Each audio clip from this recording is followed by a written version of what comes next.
भाजप नगरसेवकांवर मुख्यमंत्री चिडल्याचं पाहायला मिळतंय। बीएमसीत सत्ताधाऱ्यांचा प्रस्ताव पडलाय। भाजपचे 40 नगरसेवक यावेळी गैरहजर होते। महापालिकेतील कामकाजात अनुपस्थित राहिलेल्या नगरसेवकांवर मुख्यमंत्र्यांनी नाराजी व्यक्त केली आहे। काल महापालिका सभागृहात आलेल्या तातडीच्या प्रस्तावावेळी अनेक नगरसेवक हे गैरहजर होते। अनुपस्थित 40 नगरसेवकांना भाजपकडून कारणे दाखवा नोटीस ही बजावण्यात आलेली आहे। याच सगळ्या संदर्भात भाजप नेते गणेश खणकर यांनी नेमकी काय प्रतिक्रिया दिली पाहूया।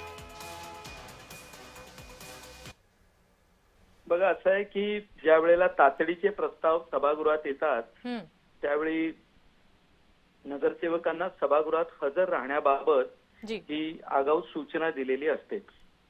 असं आहे की जे नगरसेवक या प्रस्तावाच्या वेळेला सभागृहात पोहोचू शकले नाहीत त्या नगरसेवकांना कालच आम्ही पक्षाच्या वतीने सूचनाही दिलेली आहे आणि प्रत्येकाने याचा खुलासा करावा की आपण का पोहोचू शकला नाहीत या पद्धतीची जी आपण सूचना किंवा नोटीस म्हणू शकता ती आम्ही त्यांना दिलेली आहे। शेवटी एक शिस्तीचा एक भाग असतो, शिस्तीच्या मी नसते, पक्ष आदेश हा आदेश असतो, त्यामुळे स्वाभाविक आहे आम्ही प्रत्येकाकडनं खुलासा मागितलेला आहे।